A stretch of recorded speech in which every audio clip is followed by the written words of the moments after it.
Hi guys. Oh my gosh, it's beautiful here in Northwest Alabama today. The breeze is blowing, it's cool, there's no humidity, and I have about 2 big piles of branches to chip. So let's get to it.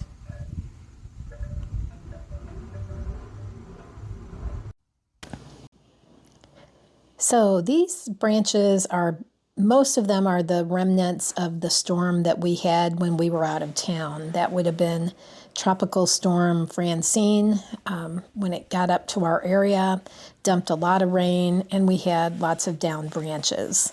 So this is a perfect application for my little Harbor Freight 1.5-inch chipper. We've got some bigger pieces that will just set to the side, and those we use in the fire pit. But for the most part, this will do what I need it to do. You'll notice hubby's set aside some ear protection for me and put it in a nice plastic bag so I don't have to worry about the spiders. And we're going to heave-ho this thing out of the little metal shed here. Yeah, next time probably should pull the mower out, but I didn't. So here we go. We've got our loppers, our bag, and the chipper. Now I've already strung the electric cords out to our fire pit area, which is generally where we dump branches, especially from all the trees in the front yard. We also have another collection point by the compost pile, which is right next to the shed. So as you were looking at the shed, it would have been to the right side of that shed. And I do that back there for a couple reasons. It's easier probably if the branches fall down in the backyard to just hoof them over to that side of the yard. And the other thing is the compost pile is right beneath a very mature sweet gum tree.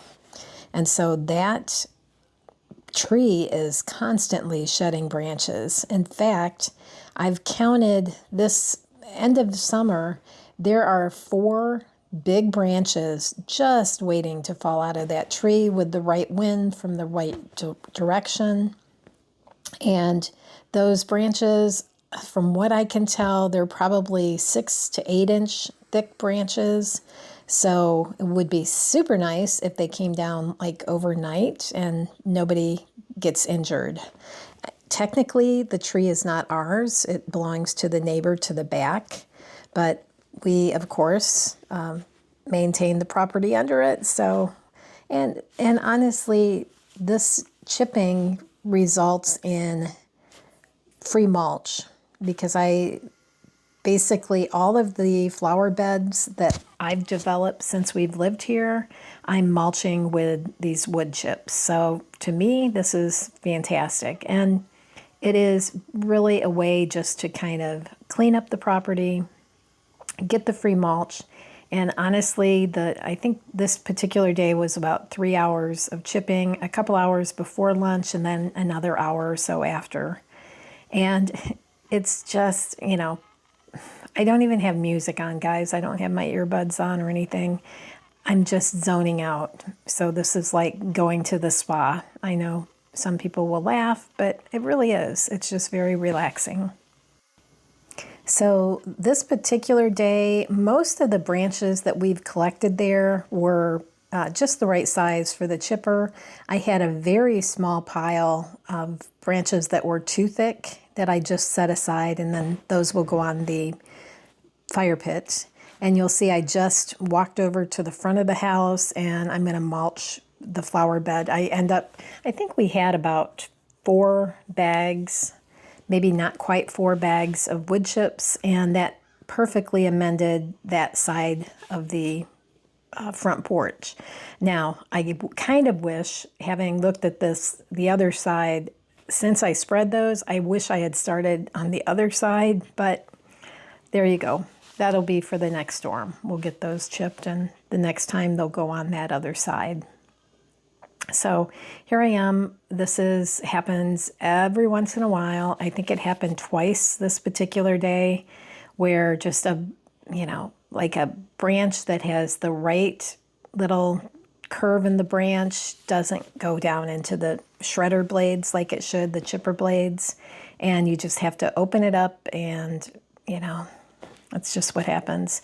Now here was the second bag. Obviously I've cut a bunch of time out of here because I'm just trying to show you how, you know, this kind of is a fast process. I know 2 hours doesn't sound fast, but it really does go by quickly. And it's just, especially on a day like this particular day, I know it didn't get over probably 75.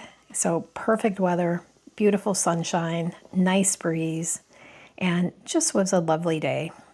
So you can see here, I'm just about done with the branches on this side, and you can see kind of in front of the chipper, a little to the right, that's my pile of branches I'm going to put back on the fire pit.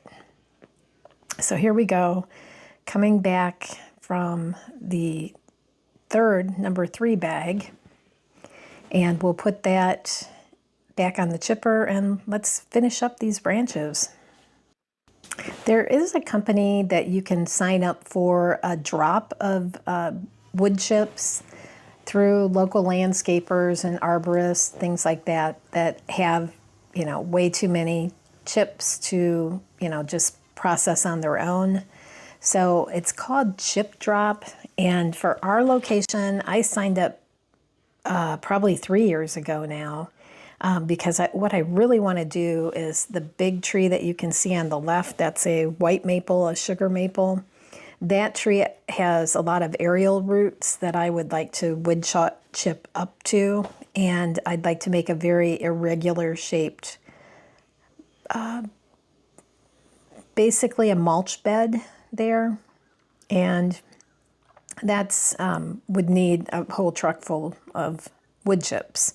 So guys, look, I'm to the part where I get to clean it up, and there are several weeds coming through the mulch area here around the fire pit. So I will come back another day. It's on the list of things to do, but I'll come back another day and clean those weeds up.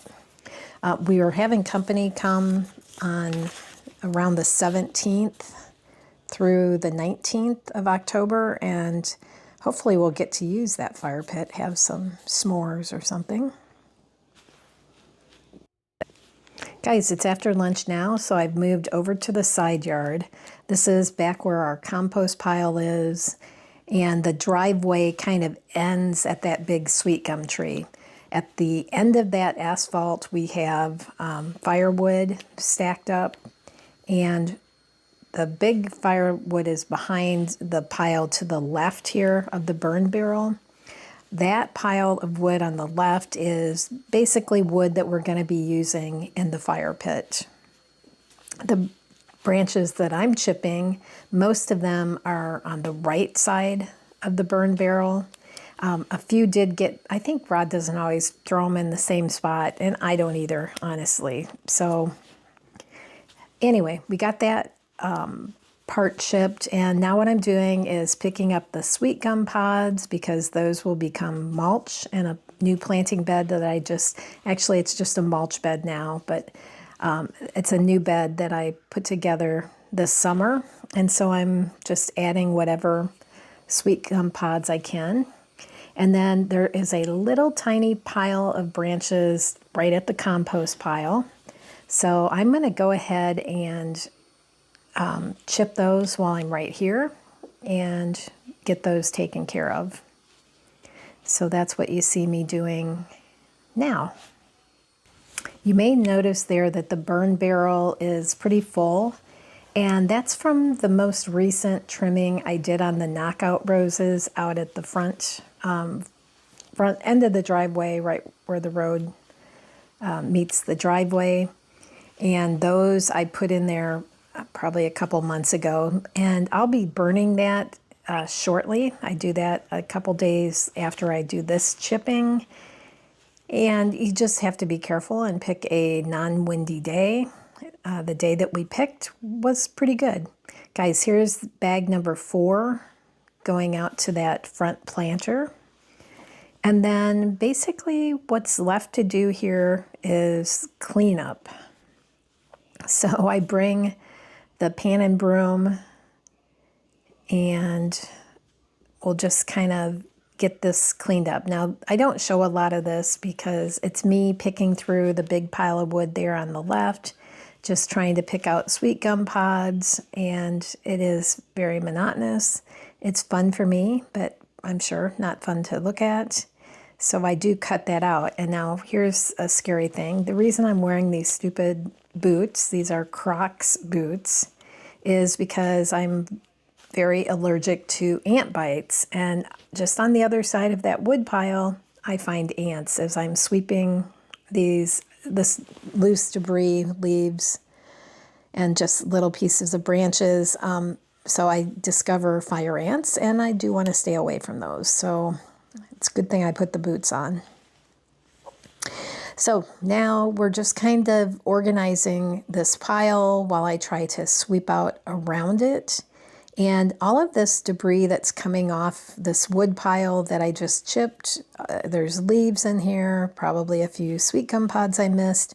All of that's just going to go right into the compost pile. So it will be part of my browns, what I consider browns, going into the compost pile.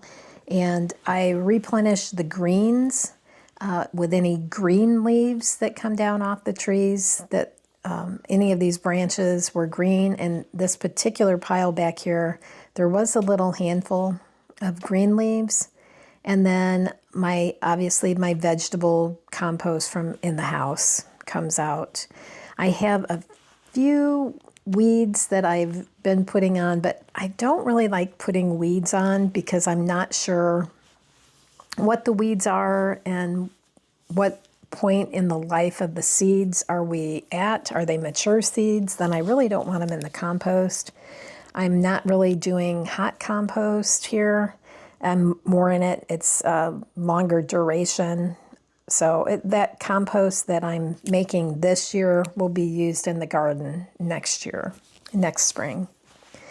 So let's get this pile taken care of. This is going to take a couple of these little pan buckets that I'm going to put together and throw on the compost pile. At the end of this day chipping, I'm not going to return the chipper to the metal shed. I'm going to pull this up on the carport and then take apart the chipper again and either flip the blades over or sharpen the blades. I'm not sure what I'm due to do to those blades at this point, but we'll make sure they're sharpened for our next go round. And that could be, who knows what, with all the hurricanes going through, you just never know what's going to end up. And of course, we live in Tornado Alley. So we do get lots of wind, and almost without exception, we always have branches down any of the winds we get. And again, I'm thankful for those branches because those are providing free mulch for me. This particular broom, and I think the broom set came as a regular broom and a push broom that we got at Sam's one year. And this particular yellow bucket pan that I'm using to pick up all these bits, that is from Menards. We picked that up when we lived in Illinois. And that thing, we really get a lot of use out.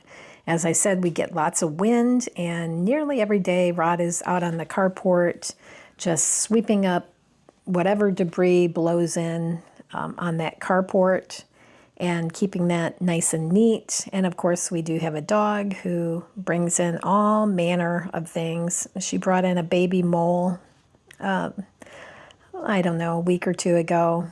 So lots of unusual things get swept up too. One of the things that I'm deciding on while I'm doing this project is what we're going to use for the capstones out on the driveway culverts that we've got, that I have done another video about planning on what we're going to do to that. And I've decided that I'm going to stop by Home Depot, Lowe's, and our local rock yard to see what is offered here in the next week. so I can kind of make some decisions and see what my budget will need to be for this. I'm still kind of leaning toward a stone or brick cap, and then using pallet wood or barn wood on the face. So that's kind of what you would see from the road. I don't think you'll see much of the capstone. We'll see it when we're out there mowing and doing whatever little projects we do out there. For me, it's the trimming the roses, and sometimes I edge out there. Rod, obviously, when he's mowing, will be able to enjoy that.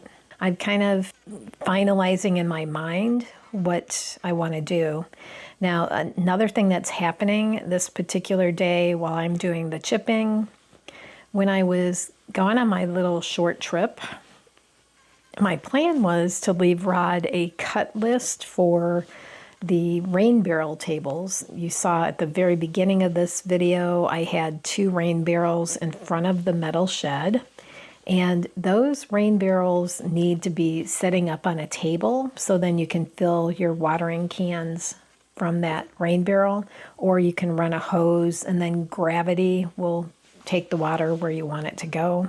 But I forgot to leave Rod my cut list, and then I remembered it right when I got there, and then I kind of forgot it. I could have told him where to find it and all, but I'm sure he had plenty of other little projects he was working on, so no big deal. He has pulled out the chop saw, and he is gonna just do those pieces of wood for me that I've already given him the cut list and how many I need of each. Now, unfortunately, I forgot to remind him that we need 2 tables, and so when he cut it out, he only cut out 1. So that wood is still sitting on my carport, and I think he just did that yesterday, which would have been not quite a week after he did the first one, but we'll get that. Probably that will be the next video I do out in the yard, is making those rain barrel tables. So guys, my video is about to run out of juice here because I'm running out of battery. So I just want to say thanks for being here, and we'll see you out in the yard the next time. Oh, and here's a picture of Rod doing that work. Thank you, Rod.